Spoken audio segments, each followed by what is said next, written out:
교회 유머 가운데 고전적인 얘기로 그런 얘기가 있죠. 어떤 사람이 사막을 여행하다가 그만 길을 잃어서 오랫동안 헤매다가 겨우 그 사막 지역에서 사역하고 계신 선교사님의 도움으로 생명을 구했습니다. 거기서 이제 몸을 추스리고 이제 돌아가야 되는데 거기 교통편도 없었습니다. 마침 그 선교사님 마당에 보니까 말이 한 필 매어 있길래 저 말을 좀 타고 좀 그 집에 갈 수 없겠느냐, 자간 다음에 돌려보내도록 하겠다. 뭐 그러라고 했습니다. 근데 선교사님이 일러주기를 이 말은 특별히 훈련이 되기를 이 말을 타고 갈 때 할렐루야 하면은 이제 앞으로 가고 아멘 하면 멈춘다 하고 일러주었습니다. 그러냐고 뭐 내가 그럴 거야 뭐 잘하겠다고. 그리고 이제 말을 이제 빌려 타고는 이제 돌아오고 있었습니다. 한참 신나게 이제 달려오고 있는데 근데 저 앞에 보니까 큰 낭떠러지가 앞에 펼쳐져 있는데 말은 계속해서 쉬지도 않고 그곳을 향해 막 달리는 겁니다. 깜짝 놀라가지고는 멈추라고 워도 하고 스톱도 하고 뭐 이제 내린다고도 하고 별수를 해도 말은 움직이지 않고 뭐 끄떡없이 앞으로 달려가는 겁니다. 바로 코앞에가 낭떠러지인데 말은 멈추지 않고 달리니까 아이고 나는 죽었다. 사막에 헤매다 거기서 살아났지만 여기서 죽는구나 하고 하나님 내 영혼 아버지 손에 부탁하나이다. 아멘 하는 순간 바로 10cm 앞에서 말이 아멘 소리를 듣고 딱 멈췄습니다. 할렐루야 하고 외치는 순간 말은 또 펄쩍 뛰어가지고 앞으로 나갔다는 것입니다.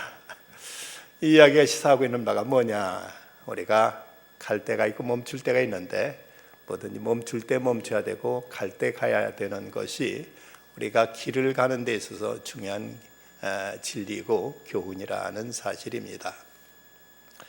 인생에 대한 여러 가지 비유가 있는데 가장 보편적인 비유가 있다면 그나마도 인생을 나그네로 비유하는 것일 겁니다. 우리 인생은 하나의 먼 길을 가는 여행길에 들어서 있는 나그네들이다. 이건 단순히 어떤 일반적인 얘기만이 아니라 우리 신앙 안에서도 우리는 저 먼 천국을 향해서 순례의 길을 떠나는 이런 순례객으로 성경은 이렇게 비유하고 있기도 합니다. 그래서 우리 믿음의 조상들에 대해서 그들이 이 땅에 살았던 나그네 삶을 살았던 것을 히브리서 11장에 보면 이렇게 증거하고 있습니다. 이 사람들은 다 믿음을 따라 죽었으며 약속을 받지 못하였을 때 그것들을 멀리서 보고 환영하며 또 땅에서는 외국인과 나그네임을 증언하였으니 그들이 이같이 말하는 것은 자기들이 본향 찾는 자임을 나타냅니다. 히브리서 11장 13절과 14절 말씀입니다. 이 땅에서는 외국인과 나그네임을 증언하였다. 저들은 본향을 향해서 나가는 이런 그 순례객으로 성경은 이 땅에서 성도의 삶을 이렇게 비유하고 있습니다. 오늘 말씀에서 이제 우리 믿음의 조상 아브라함 이전에 있던 아브람이란 이제 이름으로 처음 등장하는 것을 보게 됩니다. 그런데 오늘 여기서 그가 살던 곳에 대한 소개를 보면 먼저 그가 갈대아 우르에 살다가 가나안으로 향해서 길을 떠나는데 가나안을 향해 직행한 것이 아니라 중간에 하란이라는 곳에 머물렀다가 거기서 아버지 데라가 돌아가시니까 다시 길을 떠나서 가나안 땅에 갔다 하는 이런 내용으로 이 세 개의 지명이 오늘 성경에 등장해 있습니다. 그렇다면 여기서 말씀하고 있는 이 세 개의 지명이 갖는 의미는 뭘까를 먼저 생각해 보고자 합니다. 먼저 그들이 살던 곳은 갈대아 우르였다고 이렇게 이제 소개되고 있습니다. 31절 말씀, 데라가 그 아들 아브람과 하란의 아들인 그의 손자 롯과 그의 며느리 아브라함의 아내 사레를 데리고 갈대아 우르를 떠나 갈대아인들이 살던 땅 우르를 떠났다고 이렇게 우르에 대해 소개하고 있습니다. 우르는 일찍이 메소포타미아 문명이 꽃폈던 곳으로서 이곳은 당시 세계 교역이 이루어지던 곳이었고, 그리고 이곳은 이제 유프라데스 강과 티그리스 강이 흐르는 그 이제 반달 지형의 비옥한 땅에 있던 곳이었습니다. 그래서 이곳에 일찍부터 문명이 꽃피어서 이미 4,000년 전에도 이곳은 대단한 이제 그 융성한 도시 문명을 이뤘고 그 당시 인구가 무려 30만 명이나 되었다고 이렇게 역사자들이 전하고 있는 걸 보면 이 도시가 얼마나 그 당시에 성황했던 융성했던 도시였는가를 우리가 알 수 있는 대목입니다. 그런데 재미있는 것은 그렇게 비옥한 땅, 그리고 거기서 여러 가지 물질 문명이 발달하고 상거래가 활발하고 사람들의 왕래가 잦았던 곳, 이런 땅임에도 불구하고 우르라는 이 땅의 이름은, 그 뜻은 목마르다, 폐허가 되었다, 황폐하다는 이런 의미를 가진 지명이라는 사실입니다. 대단히 역설적이죠. 적어도 그곳은 많은 사람들이, 그 당시 30만 명이 살았고 거기에는 그 중동에 물이 많으면 일단 살기 좋은 곳입니다. 천국에 대한 천국에 대한 에덴 동산에 대한 그 창세기에서 말씀 보면 거기는 비오슨과 기온과 그 데겔과 유가르데 등 4개의 강이 있는 것으로 소개되고 있는데, 왜 4개의 강이 그 에덴에 있었을까? 당시 팔레스타인 사람들이 생각했던 제일 비옥하고 좋은 땅은 유프라테스 강과 티그리스 강이라는 2개의 강이 있는 곳으로 여겼습니다.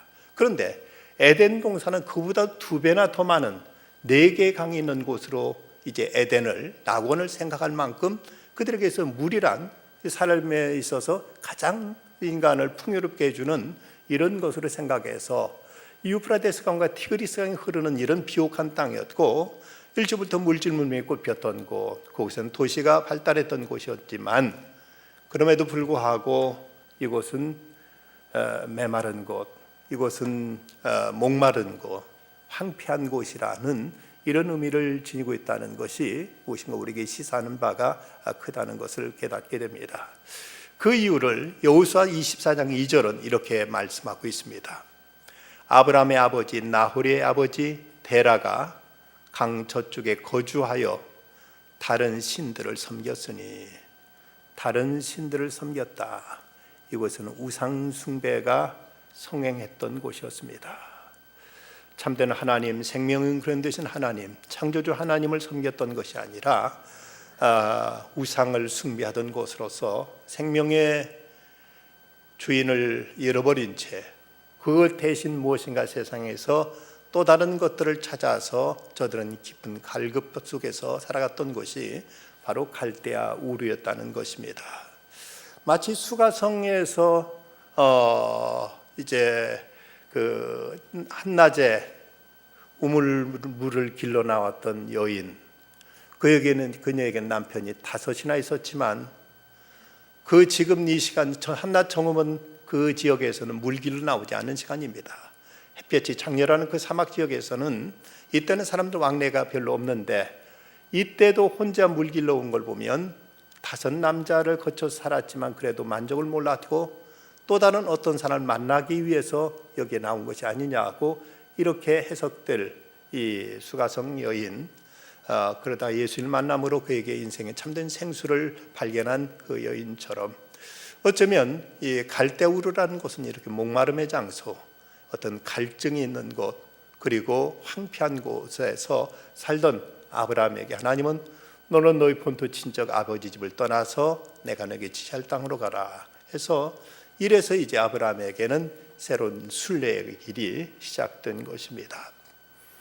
우리 인간에게는 세상 그 어떤 걸 채울 수 없는 또 다른 영혼의 목이 있다고 철학자 파스칼은 이렇게 말합니다. 인간의 마음속엔 커다란 구멍이 뚫려져 있다. 그 구멍은 세상적인 쾌락이나 물질이나 명예나 권세로 채울 수 없다. 그럴 경우 오히려 실망과 불만족과 허무만 남게 된다. 오직 그 구멍을 채울 수 있는 것은 끝없이 부어주시는 그리스도의 사랑뿐이다. 그래서 인간은 그리스도를 마음에 모실 때만 진실한 만족을 느끼게 된다.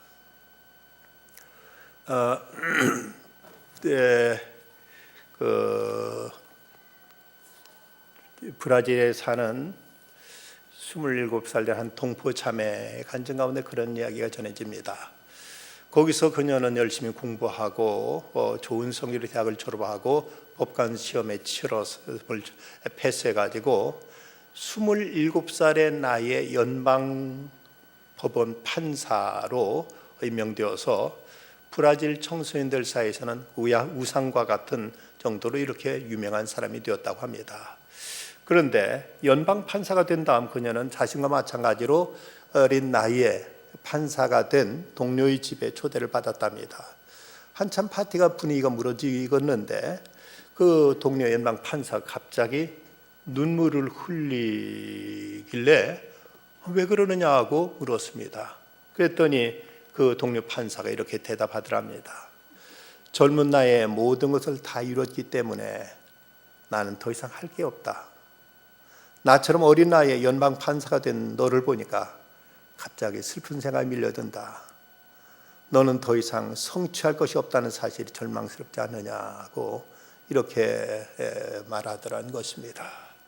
세상의 어떤 출세라는 것, 성공이라는 것, 쾌락이라는 것, 이런 것들이 한때는 우리에게 큰 우상처럼 대도되어서 이런 것도 우리가 이제 얻게 되면 그것이 우리에게 진정한 어떤 보람과 행복을 가져다 주리라고 이렇게 기대하고 이런 것을 추구하면서 사람들은 이 땅에서 열심히 살아갑니다. 근데 문제는 인간의 그렇게 물질적인 동물이 아니고 영적인 동물이기 때문에 우리에게 진정 영적인 문제가 해답을 찾지 못하면 결코 우리는 참된 행복이나 보람과 참된 인생의 의미를 깨닫지 못하게 된다는 사실입니다. 미국의 에델 듀폰트라는 여자가 있었습니다. 그야말로 이 여자는 세상에 좋은 조건은 다 가지고 있는 사람이었습니다. 이 사람이 집안은 미국 굴지의 대회사인 듀퐁 회사의 유진 듀퐁의 그 사랑받는 맏딸로서 태어나서 어마어마한 재산을 물려받았습니다. 그는 또 여성으로 얼마나 그 용모가 뛰어나는지 미국의 유명한 미술가 댄 플라워는 말하기를 에델 듀폰이야말로 미국의 가장 아름답고 품위 있는 여성임에 틀림없다고 이렇게 극찬할 만큼 아주 대단한 이제 그 미모를 가지고 태어났습니다. 엄청난 재산, 부모의 좋은 집안, 그리고 이렇게 훌륭한 탁월한 미모에다가 그가 결혼했는데 누구하고 했는가 하면 미국 32대 루즈벨트 대통령의 셋째 아들과 결혼했습니다. 이만하면 갖출 걸 다 갖춘 셈이죠. 집안 배경 그리고 재산에다가 이런 여성 미모 모든 남자의 이제 사랑을 한 몸에 받을 정도, 그리고 드디어 결혼도 미국 대통령 아들하고 결혼했습니다. 얼마나 행복하고 얼마나 그 삶이 그야말로 룰루랄라 했겠습니까? 그런데 놀라운 것은 그녀의 나이 49살에 집안은 욕실에서 허리띠를 풀러가지고 목매에서 따라서 자살해버리고 말았습니다. 다른 건 다 갖춰졌는데 그에게 생의 의미와 보람, 그가 그리스도 예수 그리스도를 모르고 주님과 개별적인 관계를 이루지 못했을 때 그 모든 성공적인 모든 좋은 것 다 갖췄음에도 불구하고 그는 스스로 목숨을 끊는 이런 가장 비극적인 선택을 하고 말았던 것입니다. 하나님께서는 목마름의 땅 갈대 우리 살고 있던 아브라함에게 너는 그곳을 떠나라고 하셔서 하나님께 그에게 지시하실 땅 가나안을 향한 순례길을 떠나게 하셨습니다. 그래서 그 두 번째 그가 이제 도다른 곳이 바로 그가 이제 그 하란이라는 곳에 도착하게 됩니다. 31절 말씀, 갈대아인의 우르를 떠나 가나안 땅으로 가고자 하더니 하란에 이르러 거기 거류하였으며, 하란에 이르러 거기 거류했다. 이 거류했다는 말은 상당 기간 거기에서 살았다는 이런 얘기가 됩니다. 왜 이곳에서 그렇게 머물렀을까? 거기에 대해서 우리는 어떤 의구심을 품지 않을 수가 없습니다. 근데 재미있는 것은 게세니우스라는 그 언어학자는 하란이라는 이 지명을 해석하기를 낭비하며 지체하는 곳이라고 그 땅의 이름을 이렇게 이제 해석했습니다. 하나님께서 아브라함을 불러서 갈대아 우르를 떠나서 가나안 땅으로 그가 길을 이제 출발했지만 웬일인지 하란에 머물면서 낭비하고 지체하고 거기서 많은 시간들을 거기서 이제 보냈던 것입니다. 그 이유가 뭘까? 왜 이곳에서 그가 오랜 시간을 머물렀을까에 대해서 그 단서를 우리는 사도행전 7장 4절에서 찾아볼 수가 있습니다. 아브라함이 갈대아 사람의 땅을 떠나 하란에 거하다가 그의 아버지가 죽음에 하나님이 그를 거기서 너희 지금 사는 이 땅으로 옮기셨느니라. 여기서 하란에서 오랜 세월 머물다가 그것을 떠나게 되는 계기가 바로 아버지가 죽음에, 아버지 데라가 죽음에 하나님이 그를 거기서 지금 사는 이 땅 가나안 땅으로 하나님이 옮기셨다고 이렇게 기록하고 있습니다. 그렇다면 바로 그가 이 하란 땅에서 오랫동안 머뭇거리고 지체하고 낭비했던 이유는 아버지와 상관이 있지 않겠느냐고 우리는 추리해 볼 수가 있습니다. 근데 재미있는 것은 이 게스니우스라는 이 언어학자는 아버지 이름 데라의 뜻이 연기하다라는 뜻을 가진 이름이라고 합니다. 그렇다면 바로 여기서 이 아브라함이 이 하란에서 오랫동안 지체하고 머물고 있어 낭비했던 이유는 왠지 아버지가 자꾸 연기시켰기 때문에 거기 떠나고 출발할 것을 만류하고 그를 막았고 그를 붙잡았기 때문에 그래서 거기서 많은 시간을 낭비하고 지체했던 것이 아니냐고 이렇게 충분히 추리할 수 있는 근거를 우리는 갖게 됩니다. 어쩌면 하란이라는 곳, 그곳에서 머물다 보니까 하란이라는 곳의 이름은 또 다른 뜻은 산을 의미하기도 하는데 거기 성지순례로 그곳을 가봤던 목사님 얘기를 들어보면 그 땅은 그 상당히 들이 넓고 기름진 곳이라서 앞에 이제 산이 가로막혀 있는데 거기는 그런 데로 살기 좋고 그런 데로 머물기 좋은데 저 앞에 있는 저 산을 넘어서 언제 가나안 땅까지 가랴 하는 이런 생각 속에서 좀 더 있다 가자, 좀 더 있다 가자 하면서 자꾸 아버지가 그를 붙들면서 거기 머뭇거리게 하니까 하나님께 보실 때 네가 여기서 이렇게 계속 아버지한테 매 있다 보면 너는 평생 가나안에 못 가겠구나. 그래서 하나님께서 아버지 데라를 데려가심으로 그가 다시 정신 차리고 처음 하나님께 부르셨던 부름의 그 목표지를 향해서 길을 떠나게 된 것으로 이렇게 해석하고 있습니다. 그런데 이것은 이제 하나님께 처음 그를 부르실 때 하셨던 말씀, 너는 너희 본토 친척 아비집을 떠나라고 말씀하셨는데 그는 친척인 롯을 데리고 떠났고 아버지로부터 완전히 벗어나지 못했기 때문에 이제 하나님께서는 그의 아버지를 데려가심으로 아브라함으로 하여금 다시 하나님께 명하신 그 순례길을 향해서 갈 수 있도록 그를 재촉하셨고 그를 새롭게 이제 촉구하시는 것을 우리가 알 수가 있습니다. 가정이란 대단히 소중합니다. 그렇지만 우리의 가정까지도 하나님의 말씀에 순종하는 데 걸림이 된다면 이것 또한 하나님께서 기뻐하지 않으실 수 있다는 사실입니다. 오래전입니다. 교육 가운데에서 교회가 참 그 당시만 해도 저 작은 소규모였고 많은 이제 몇십 명 모여서 이제 모이던 때 그때 어떤 분이 교회 중요한 어떤 이제 직책을 맡게 되었습니다. 이제 그 모임에서 그분을 이제 회장으로 선출했던 것이지요. 그런데 이제 그래서 그분이 일을 잘 이제 하시겠다 했더니 그 다음 주에 오셔서 저한테 그 일 못하겠다고 하셨습니다. 왜 그렇습니까? 했더니 가족이 반대한다는 것이었습니다. 그때 저는 문득 그런 생각이 들었습니다. 이렇게 교우들의 뜻으로 그 자리에 그 직책이 주어졌고 그리고 지금 이 시점에는 이렇게 그 일을 성실히 감당하는 것이 하나님 뜻이라고 여겨지는데 가족이 구실이 돼서 일을 그렇게 소리 여기고 그 일을 이렇게 내팽개친다면 하나님 기뻐하실까? 그 가족의 복된 가족이 될 수 있을까에 대해서 어떤 의구심이 들었습니다. 그런데 꼭 그것 때문이라고 단정할 수는 없지만 그리고 나서 얼마 안 있어서 그 가족을 하나님이 데려가셨습니다. 우리에게 있어서 하나님께서 주신 소중한 가족들이 함께 하나님의 뜻을 따르고 순종하는 하나님께 이뻐하시는 모습으로 설 때 그 가족 모두가 우리에게 축복이고 우리에게 위로와 기쁨이 되는 것이지 우리로 하여금 하나님 뜻을 따르고 순종하고 그 뜻을 이루는 데 있어서 걸림이 되고 방해가 된다면 어쩌면 이 아브라함에 가는 길에 자꾸 연기시키고 이제 그것을 만류했던 데라의 모습처럼 어쩌면 하나님께서 그를 데려가심으로 우리로 하여금 하나님께 부르신 부름의 자리까지 나가도록 우리를 이제 새롭게 촉구하실 수 있음을 알아야 됩니다.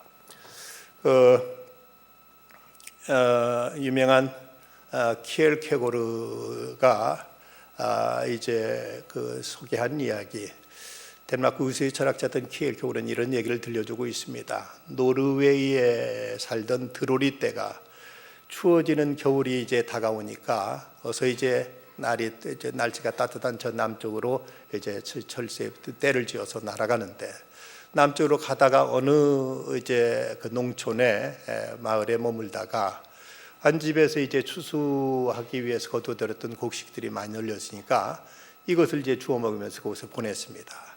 그런데 이제 다른 새들은 모두 다 이제 남쪽으로 내려가는데 거기서 드로리 한 마리만이 그 곡식을 이제 주워 먹는 재미로 내일 가지 하고 차일피일 미루다가 어느 날 갑자기 추위가 몰려와서 더 이상 그곳에 머물지 못하게 되었자, 아이고 이제도 가야 되겠다고 날개를 퍼득이며 이제 날아오르려고 했지만 몇 오랫동안을 날지 않고 거기서 계속 곡식만 먹어댔기 때문에 몸이 무거워서 날지 못하고 그냥 얼어 죽고 말았다는 이런 이야기를 키엘케고르는 들려주고 있습니다.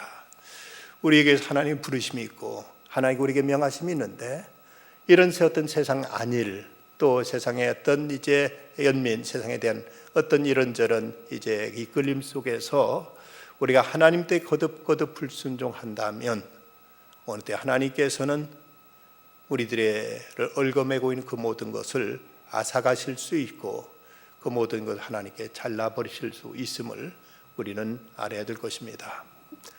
이제 아버지 테라가 돌아가시게 되니까 아브라함은 다시 길을 떠나서 가나안으로 이제 가게 되는 것입니다.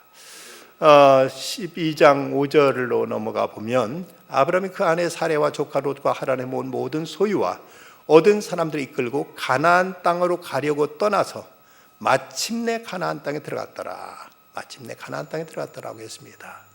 여기서 가나안의 의미는 몇 가지 의미로 생각해 볼 수 있습니다. 하나는 지리적으로 팔레스타인 땅을 이제 가나안이라고 얘기할 수 있고, 또 하나는 많은 성도들이 장차 우리가 가게 될 영원한 천국을 가나안이라고 이렇게 성경은 상징적으로 우리에게 또 이제 계시하고 있습니다. 그런가 하면 우리가 이 땅에 하나님께 우리를 부르신 소명의 자리, 하나님께 우리가 마땅히 있어야 될 그 사명의 자리를 가나안이라고 이렇게 표현되어지기도 합니다. 아브라함에게 하나님께 너는 가나안 땅으로 가라. 거기서 이제 하나님께서 아브라함을 통해서 하실 일이 있었기에 그를 이제 가나안 땅으로 보내신 것입니다. 이런 그 가나안 땅으로 이제 아브라함이 드디어 그곳에 가서 마침내 그곳에 당도했다면, 오늘도 우리는 이 가나안을 향한 순례의 길을 걸어가고 있는 것이 우리 이 땅에서 우리 삶의 모습이요, 또 우리들의 사명이고 우리들의 또 살아야 될 이유기도 한 셈입니다. 그렇다면 저 영원한 가나안을 향해 가는 우리가 이 땅에서 어떤 자세로 살아야 될 것인가? 무엇보다 우리는 먼저 그 가나안을 향한 목표를 우리는 날마다 확인하면서 우리가 그곳에 가야 된다는 사실을 우리는 한시도 잊어서는 안 된다는 것입니다. 사도 바울은 형제들아, 난 아직 내가 잡은 줄로 여기지 아니하고 오직 한 일, 곧 뒤에 있는 것을 잊어버리고 앞에 있는 걸 잡으려고 표대를 향하여 그리스도 예수 안에서 하나님이 위해서 부르신 부름의 상을 위하여 달려가노라. 우리가 가야 될 분명한 목표지가 있다. 우리가 가야 될, 추구하고 우리가 이루어야 될 이런 분명한 어떤 그 이제 타겟가 있다. 바로 거기를 향해서 우리는 부단히 그 목표점을 확인하고 나가야 된다는 것입니다. 아브라함이 처음에는 분명 가나안으로 가려고 했지만 하란에 머물던 동안 그는 한때 가나안을 잊어버렸고 그 머뭇거리면서 많은 시간을 지체하고 낭비하고 말았습니다. 그랬다가 그는 아버지가 돌아가시자 다시 가나안을 생각하고 가나안을 향해 나갔던 것입니다. 오래전에 알프스에서 길을 잃은 사람이 13일 동안 산에서 방황하다가 거기서 이제 발견돼 가지고 구출된 적이 있었습니다. 근데 그가 참 이상한 것은 매일 하루에 12시간씩을 이제 걸었지만 같은 장소에 6km 반경 안에서 똑같은 곳을 늘 그곳에서 헤매고 있었다는 사실이었습니다. 사람은 눈을 가리고 그리고 이제 걷게 하면 결국 똑바로 걷지 못한다고 합니다. 100m쯤 가면 결국 원을 그리면서 빙빙 돌게 된다는데 이것을 윤형 방황이라고 부릅니다. 눈을 가리고 가급적 똑바로 걸으려면 약 30보쯤 걷다가 멈춰서 다시 한번 목표를 확인하고 그리고 또 이제 그리고 가다가 또 확인하고 해야 목표했던 점으로 갈 수 있지, 눈을 가리고 하면 어떤 사람도 똑바르게 걸어가지 못한답니다. 거기 이제 자꾸 이제 가다가 빙빙 돌고 그 자리만 자꾸 빙빙 도는 것이 사람들의 이제 그 본능이고 사람들의 성향이라는 것이죠. 우리의 인생길, 우리의 순례길도 마찬가지입니다. 처음에는 좋은 결심 가지고 바른 믿음, 바른 의식 가지고 이렇게 살아야 되겠다고 결심해 보지만 이것이 오래가지 못합니다. 늘 우리는 다시 하나님 앞에 새롭게 우리를 부르신 그 하나님의 소명을 확인하고 그 소명 앞에 우리는 진지하게 응답하고 다시 한번 우리 가야 될 목표를 새롭게 우리는 이제 확정하면서 그러면서 우리가 앞을 향해 나가지 않고는 처음에 뜨겁게 먹었던 그 결심과 결단은 어느덧 식어버리고 그냥 그 자리에만 뱅빙 맴돌면서 한 발자국도 앞으로 나가지 못할 수는 이런 우를 범할 수밖에 없는 것이 연약한 우리 인생이라는 것입니다. 영국의 정치인 조셉 챔버린은 그가 이제 청년 때 교회학교에서 학생들을 가르쳤는데 그가 가장 좋아한 말씀이 창세기 12장 5절 말씀이라고 합니다. 그들이 가나안 땅으로 가려고 떠나서 마침내 가나안 땅에 들어갔더라. 여기서 그는 성공적인 인생을 살기 위해서는 두 가지 어떤 조건이 필요하다. 첫째는 목적지가 분명해야 된다. 가나안이라는 그 목표를 향해서 이제 그까지 걸어갔던 목표를 분명히 해야 된다.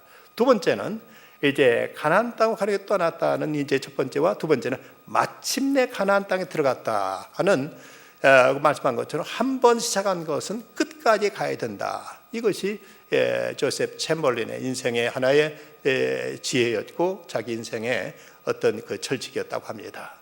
우리 신앙의 경주도 끝까지 가야 되는 것이죠.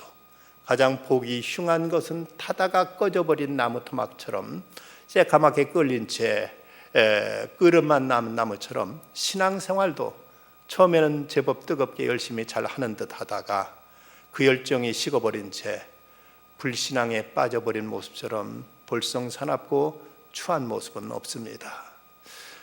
여러분, 살 뻔했다는 말이 좋습니까? 죽을 뻔했다는 말이 좋습니까?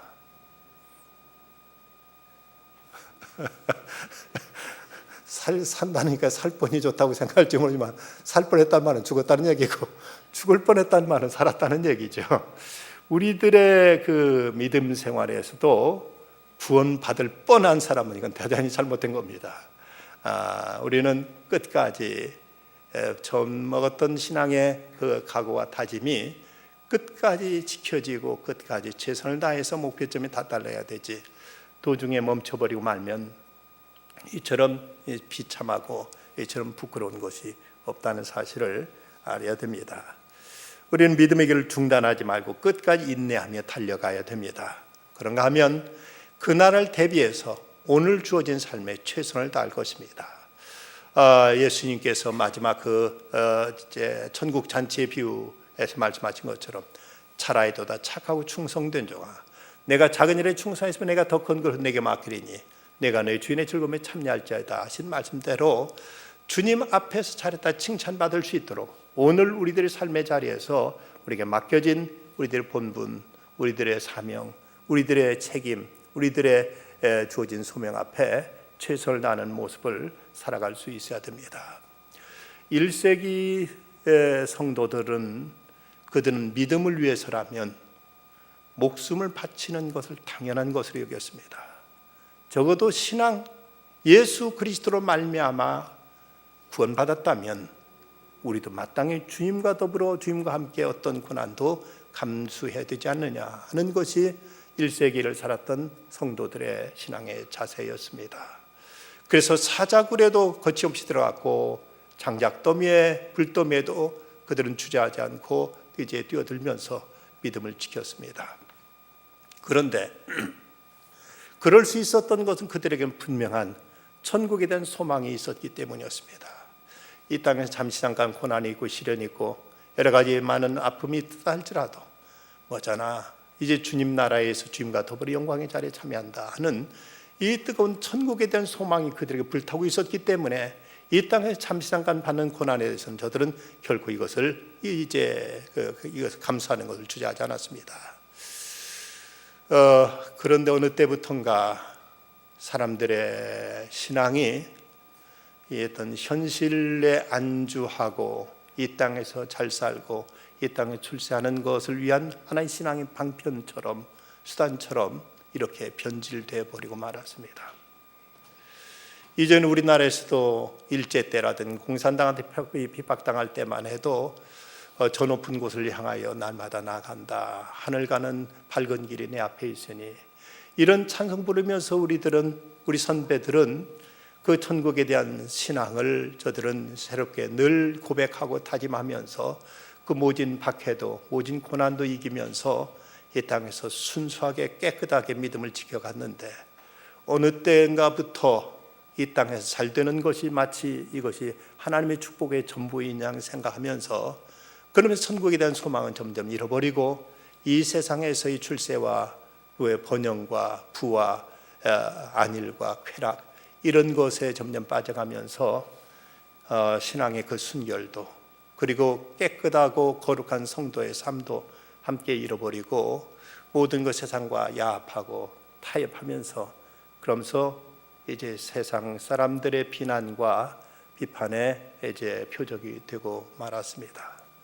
세상에서 빛과 소금이 되들 성도들이 이제 만일은 소금이 되어버려 가지고 길바닥에 버려져서 사람들의 배에 밟히는 이런 신세가 되고 만 것입니다.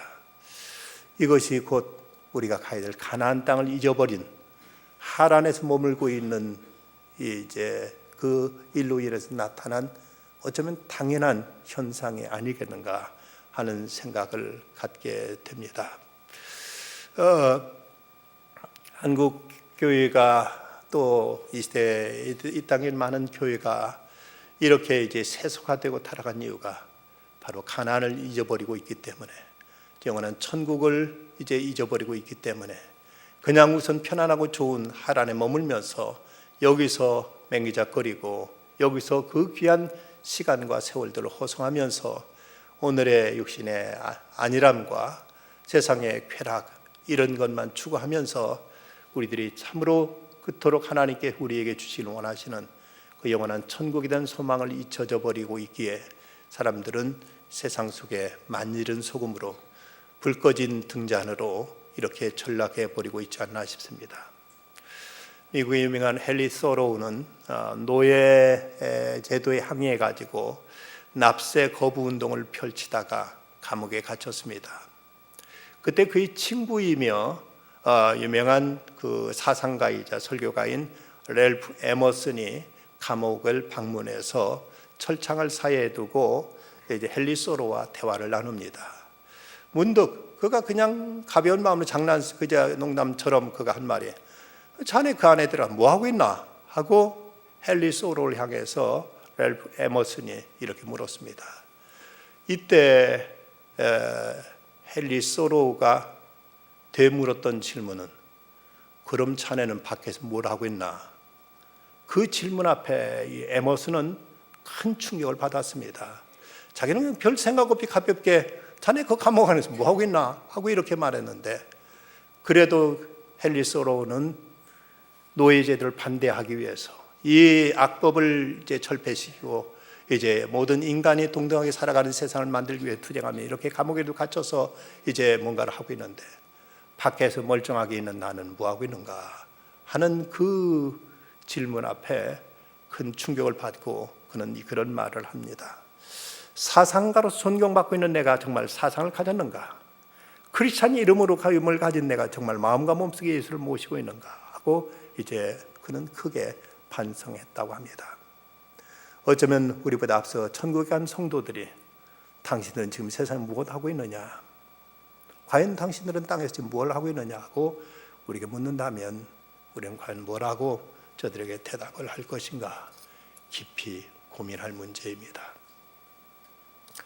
낮은 울타리라는 잡지에 실린 박영애 씨의 글입니다. 내가 고등학교 3학년 때 홀어머니가 자기를 불러서 이렇게 말씀하시더랍니다. 이제 3학년이 되면 취업반을 옮겨줬으면 좋겠다. 엄마가 내 동생 3명 다 고등학교까지 공부시키기는 너무나 힘들다. 아버지는 일찍 돌아가시고 어머니는 시장에 나가서 생선 좌판에서 비린내 나는 생선 장사를 하고 있었는데, 어머니 혼자 몸으로 이제 이 맏딸 겨우 고등학교 졸업 이제 반이 되었는데, 지나간다고 하면은 동생 나머지 어떻게 갈지 몰라서 내가 둠치에 내가 취업반으로 옮겼으면 좋겠다 하고 이렇게 말씀하시더랍니다. 어머니 말씀은 이해가 가면서도 그녀는 진학에 대한 어떤 애착을 버리지 못하고 이해하고 대답은 해놓고도 그는 역시 여전히 진학반에서 이제 몰래 공부를 하면서 그러다가 대학 입학 예비고사를 치르게 됩니다. 일찍 엄마한테 말도 안 하고 집에서 빠져나왔는데, 다른 아이들은 부모들이 택시를 태우거나 자가용 태워가지고 학교까지 데려다 주고, 그리고는 이제 도시락 이제 잘 싸서 들여보내고, 그러면서 학교 문간에서 이제 교문 붙들고 다 기도들 하고 자식들을 위해서 기도하고 있는데, 자기는 아무도 배웅에 이제 와서 이제 데려다 주는 사람도 없고 도시락 하나도 싸우지 못하고 이제 시험장에 들어갔을 때 그토록 서럽기도 하고 많이 이제 아쉽기도 했다고 합니다. 오전 시험을 다 마치고 나서 점심시간 되었을 때 다른 학생 다 교실에서 점심 도시락을 까먹는데, 자기는 도시락 하나도 싸우지 않아서 그래서 이제 운동장으로 나와서 혼자 왜 내 처지는 이렇게 기구하게 가난한 부모 만나고, 그리고 아버지 일찍 돌아가시고 이렇게 어머니 혼자 고생하는 집에서 도시락 하나도 못 싸운 처지가 됐나 하고 아주 서러움 속에 눈물이 이제 솟구치는데, 근데 갑자기 학교의 스피커로 자기를 찾는 방송 소리가 들리더랍니다. 그래서 교무실로 달려갔더니 웬 꾸러미 하나를 내놓으면서 네 어머니가 너한테 전해주라고 가져온 도시락이다 하고 이 도시락을 내놓더랍니다. 그 도시락을 이제 들고 나와서 운동장에서 도시락을 이제 까먹고는 다시 이것을 챙기려고 싸려고 보니까 도시락 밑에 쪽지가 하나 있었습니다. 시험 잘 봐라, 우리 딸 장하다 라고 쓰여 있더랍니다. 그때 이 박영애 씨는 이런 글을 거기다 씁니다. 저는 그날 제 인생에 가장 잘한 일을 했습니다. 오후 시험에 들어가지 않은 것입니다. 텅 빈 운동장을 가로질러 집으로 돌아오는데 어머니 거친 손등이 떠올랐습니다. 어머니는 김밥을 싸시면서 얼마나 우셨을까. 그런 어머니 모습을 생각하니 서러운 눈물만 났습니다. 그렇게 저는 대학 입시를 치르지 않고 꿈을 접었습니다. 하지만 저는 한 번도 그때 일을 후회하지 않습니다. 그때 제가 저 혼자만의 인생이 아니라 다른 사람을 위해 사는 인생을 택한 첫 번째 선택이었으니까요. 저는 절대 후회하지 않습니다. 좀 대학이라면 하나의 어떤 종교처럼 우상처럼 생각하고 있습니다. 물론 좋은 대학 가서 공부 열심히 해서 마음껏 자기 능력을 발휘할 수 있다면 오직 좋습니까? 그러나 대학이 우리 인생에서 목표는 아닙니다. 대학이 우리 인생에서 전부가 아닙니다. 우리는 보다 더 큰 가치, 하나님 부르심이 있고 하나님께서 우리를 통해 이 땅에 이루시는 하나님의 섭리가 있습니다. 그것이 대학이라는 과정이 아닐지라도 얼마든지 하나님 우리를 통해서 하실 일이 있다면 그보다 중요한 우리 인생에서 가난, 그 가난을 향해서 나가는 우리들의 발걸음이 되어야 되지. 그저 때로는 이 대학이라는 거 우리 인생에서 하란처럼 우리에게서 잠시 잠깐은 편안하게 해주고 세상의 연락과 세상의 영광을 가져다 줄지 모르지만 거기서 끝내는 아무런 해답도 아무런 보람도 아무런 의미도 가치도 얻지 못한 채 그토록 허무하게 무엇을 위해 내가 달려왔는지 무엇 때문에 내가 살았는지도 모른 채 그렇게 살다 그렇게 끝내버리는 것고 많은 것이라면 차라리 그런 대학은 아니가만도 못할 수가 있는 것입니다. 하나님께 우리를 부르시는 부르심 앞에 우리는 응답할 수 있어야 됩니다. 실패와 방황도 있었지만 다시 일어서서 약속의 땅 가나안을 향해 끝까지 걸어간 아브라함에 대해서 성경은 이렇게 말씀합니다. 믿음으로 아브라함은 부르심을 받았을 때 순종하여 장래 유업으로 받을 땅에 나아갈새 갈 바를 알지 못하고 나갔으며 믿음으로 그가 이방의 땅에 있는 것 같이 약속의 땅에 거류하여 동일한 약속을 유업으로 함께 받은 이삭과 야곱과 더불어 장막에 거하였으니 이는 그가 하나님이 계획하시고 지으실 터가 있는 성을 팔았습니다. 하나님이 우리를 향해 계획하시고 하나님께 예비하신 하나님께 우리에게 허락하신 가난이 있습니다. 그러나 이 땅에서 하나님께 우리에게 주신 소명의 자리이기도 하고 그리고 우리가 영원히 가게 될 하나님의 도성 새 예루살렘이기도 합니다. 아브라함의 삶을 보면 천상병 시인이 썼던 귀천, 이 귀천이란 시 원래 또 하나의 제목은 주일입니다. 주일, 썬데이, 주일. 이 시에 이런 노래를 하고 있죠. 나 하늘로 돌아가리라. 새벽빛 와 닿으면 쓰러지는 이슬 더불어 손에 손을 잡고 나 하늘로 돌아가리라. 노을빛 함께 단둘이서 기슭에서 놀다가 구름 손짓하면은 나 하늘로 돌아가리라. 아름다운 이 세상 소풍 끝내는 날 가서 아름다웠더라고 말하리라. 우리는 이 땅에 우리가 영원히 살 곳은 아닙니다. 우리가 참으로 어느 때든 잊지 말아야 될 것은 천당, 천국입니다. 그곳을 바라보면서 나가는 우리 발걸음 속에서 때로 이 땅의 것에 대해서는 상대화시킬 수도 있어야 되고 포기할 수도 있어야 되고 깨끗이 접어버릴 수도 있어야 됩니다. 하나님께서 우리를 부르셨고 명하셨고 우리를 위해 예비하신 그 가나안을 향해서 우리는 묵묵히 걸어가십시다. 때로는 이런저런 것들이 우리를 얽매려고 하고 우리를 붙들려고 하지만 그러나 우리가 가야 될 곳, 우리가 서야 될 곳은 결국 이 땅이 아니고 그리고 세상에서 잠시 있다 사라지는 안개와 같은 세상 영화가 아니라 영원히 상 주실, 영원히 주님께 씌워질 생명의 면류관, 그것을 바라보면서 우리를 부르신 부르심을 향하여 그리고 우리를 위해서 예비하신 영원한 천국을 향하여 한 걸음 한 걸음 나아가는 우리들의 순례의 길이 계속되어야 되겠습니다. 기도하십시다. 걸어가신 주님, 목마름에 쳐서 아무리 마셔도 메마르고 갈급한 하란에 살던 저희들, 우리에 살던 저희들, 주께서 저희를 불러 가나안으로 이끌어 주시니 감사합니다. 그러나 순례길을 걸어가는 저희들은 아직도 하란과 같이 뭔가 저희를 지쳐지게 만들고 저희를 주저앉히려고 하고 세상과 타협하게 하려 하고 세상 황된 것에 마음을 뺏도록 하는 이런 유혹들이 있어서 저희들을 힘들게 할 때가 있습니다. 주님, 저희로 하여금 어느 때든지 저희를 부르신 부름의 그 표대를 늘 한시도 잊지 않게 하여 주시고 그곳을 향하여 오늘의 삶의 속에서 하나님 앞에 최선을 다하는 삶을 살아가게 하시며 주의 부르심 앞에서 성도로서 하나님의 백성으로서 이 땅을 새롭게 해줄 하나님의 이제 사도로서 저희들에게 주어진 사명을 다하면서 날마다 한 걸음 한 걸음 앞을 향하여 전진해 나갈 수 있게 해주시옵소서. 그래 저희들이 인생의 길 다 가는 날 우리 주님께서 맞아주시고 영접해 주시며 잘했다 칭찬하시고 영광의 면류관 씌우실 그날을 바라보면서 오늘도 묵묵히 앞을 향해 전진해 나가는 저희들의 순례의 발걸음들 되게 하여 주시옵소서. 길이요 진리요 생명 되신 우리 주님 예수 그리스도의 이름으로 간절히 기도드리옵나이다. 아멘.